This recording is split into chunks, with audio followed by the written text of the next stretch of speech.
Welcome back to my YouTube channel maths Pathshala. पिछले video में हमने देखा था कि डी फोर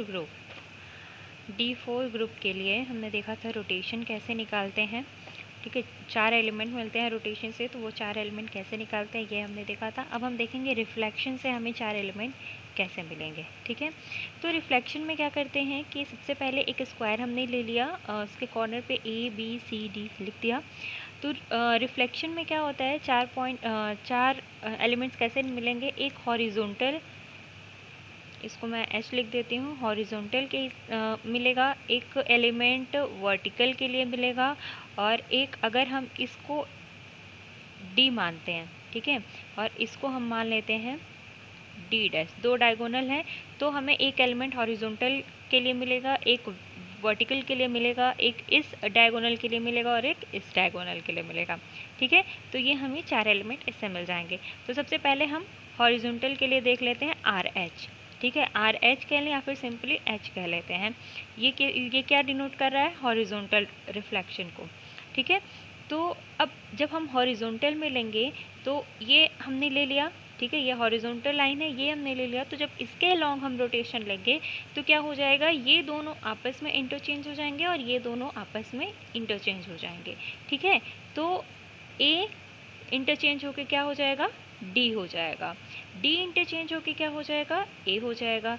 B इंटरचेंज होके C हो जाएगा और C इंटरचेंज होके B हो जाएगा। ठीक है, तो ये हो गया हमारा हॉरिजॉन्टल के अलॉन्ग जो रिफ्लेक्शन है वो। ठीक है, तो अब अगर हम देखें तो ADDA ये एक साइकिल बन रहा है तो हमने AD लिख लिया। ये BCCB ये एक साइकिल बन रहा है तो हमने इसके लिए BC लिख लिया। ठीक है, तो अब ये क्या हो गया, ये हो गया, मिल गया हमें RH, और इसका ऑर्डर कितना हो जाएगा, ऑर्डर ऑफ RH क्या हो जाएगा, 2 हो जाएगा। अब हम देखते हैं वर्टिकल के अलॉन्ग रोटेशन देखेंगे। ठीक है, RV, तो वर्टिकल के अलॉन्ग जब हम रोटेशन निकालेंगे तो क्या हो जाएगा, ये वर्टिकल लाइन है। ठीक है, ये वर्टिकल लाइन है तो हम इसके अलॉन्ग अब निकालेंगे। ठीक, तो इसमें क्या हो जाएगा, AB आपस में इंटरचेंज हो जाएंगे और CD आपस में इंटरचेंज हो जाएंगे। तो ठीक है, तो AB जब आपस में इंटरचेंज हो जाएंगे तो क्या हो जाएगा, AB और BA।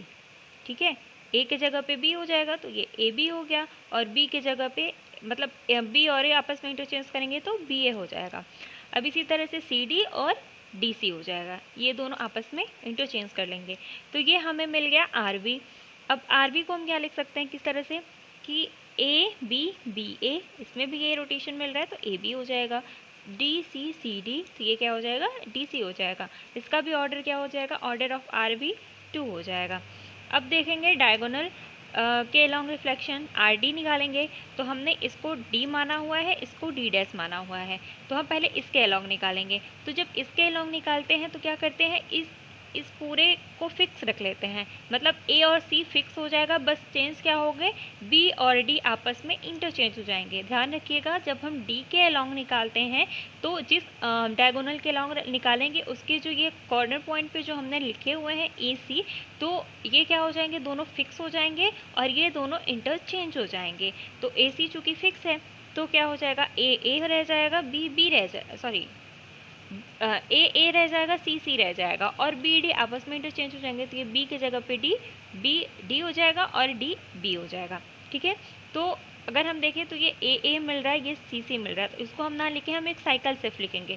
साइकिल हमें क्या मिल रहा है, BD ये एक साइकिल मिल रहा है तो हम लिख लेंगे BD। ठीक है, तो ऑर्डर ऑफ RD कितना हो गया, 2 हो गया।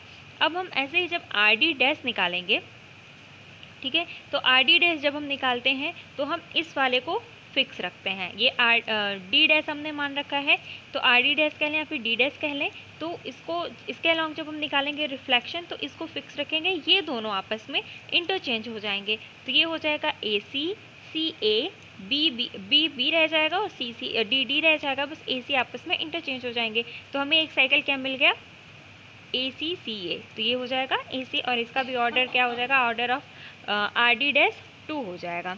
ठीक है, ये हमने लिखा भी हुआ है। अब सॉरी, हाँ, तो ऑर्डर ऑफ RD' क्या हो जाएगा, 2 हो जाएगा।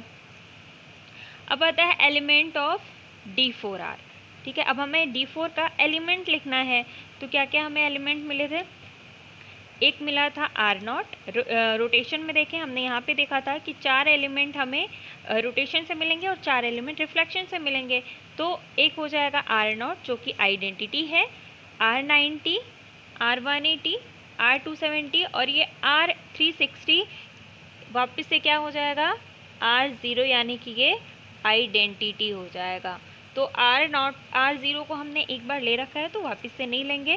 तो क्या क्या हमें मिल जाएंगे, R0, R90, R180 और R270। तो ये हमें 4 एलिमेंट हमें रोटेशन से मिल गए, ठीक है। अब हमें 4 निकालने हैं रिफ्लेक्शन से। तो रिफ्लेक्शन से हमने यहाँ पे निकाला था, RH, RV, RD, RD dash. तो ये 4 एलिमेंट इससे हो गए। तो टोटल ऑर्डर कितना हो गया, ऑर्डर हमने यहाँ पे देखा था कि 8 होगा। और ऑर्डर क्या होता है, नंबर ऑफ़ एलिमेंट्स होते हैं। किसी भी ग्रुप का ऑर्डर कैसे डिफाइन होता है, नंबर ऑफ़ एलिमेंट्स। तो इसमें हमें 8 एलिमेंट भी मिल गए, ठीक है। अब हम देखेंगे number of elements of order 2, मतलब ऑर्डर 2 के कितने एलिमेंट्स होंगे D4 में, ठीक है। तो अगर हम यहाँ पे देखें ऑर्डर 2 का, यहाँ पे तो ऑर्डर 4 था, ऑर्डर 2 का ये एक एलिमेंट हो गया, यहाँ पे एक एलिमेंट ऑर्डर 2 का मिल रहा है और इसमें 1 2 3 4 इसके जो चारों एलिमेंट हैं वो ऑर्डर 2 के हैं। तो मतलब 4 एलिमेंट इधर हो गए और एक एलिमेंट ये, तो 1 + 4 5 एलिमेंट हो जाएंगे, ठीक है। तो number of elements of order 2 कितने हो जाएंगे, 1 + 4 = 5, ठीक है। और ऑर्डर ऑफ D4 क्या है, 8 है। तो हमें इससे 5 मिल गए और order number of elements of order 1 1 है, ठीक है, जो हमने आइडेंटिटी देखा था रोटेशन में, ठीक। तो 5 1 6 हो गए। अब 2 एलिमेंट हमें मिलेंगे ऑर्डर 4 के, ठीक है। तो हम D4 को कैसे डिफाइन करते हैं, D4 क्या हो जाएगा, x² = E = y² और y² y³ xy² जहाँ पे ये जो होता है आइडेंटिटी होता है, तो आइडेंटिटी हमेशा आइडेंटिटी का ऑर्डर 1 हो जाता है, x का ऑर्डर 2 हो जाएगा, y ऑर्डर 4 है, y² का ऑर्डर 2 है, y³ का ऑर्डर 4 है और xy ये सारे क्या हैं, तीनों ऑर्डर 2 के हैं, ठीक है। तो अब ये हो गया। अब आता है DN ग्रुप, हमने D4 पढ़ा था, ठीक है। अब हम DN ग्रुप को ऐसे कैसे लिख सकते हैं कि DN is define as DN = x² = E हो जाएगा, y⁴ n = E होगा, यहाँ पे 4 नहीं होगा, यहाँ पे n = E हो जाएगा। That is y² y³ up to y⁴n - 1। ये हमें कितने, ये जो एलिमेंट्स मिलेंगे ये रोटेशन से मिलेंगे।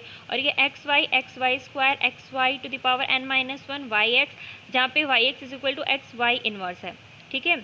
तो ये हमें क्या मिल जाएगा, ये इतने जो एलिमेंट्स हैं ये हमें रिफ्लेक्शन से मिल जाएंगे। या फिर हम DN को कैसे लिख सकते हैं, E R R² Rn - 1 RF R²f R⁴n - 1f। ये जो R से हमने इसलिए लिखा है क्योंकि ये R फॉर रोटेशन, ठीक है। तो ये जो एलिमेंट्स हैं ये हमें रोटेशन से मिल गए और ये RF हमने लिखा है रिफ्लेक्शन के लिए। तो ये जो हमें एलिमेंट्स मिल गए ये रिफ्लेक्शन से मिल जाएंगे, ठीक है।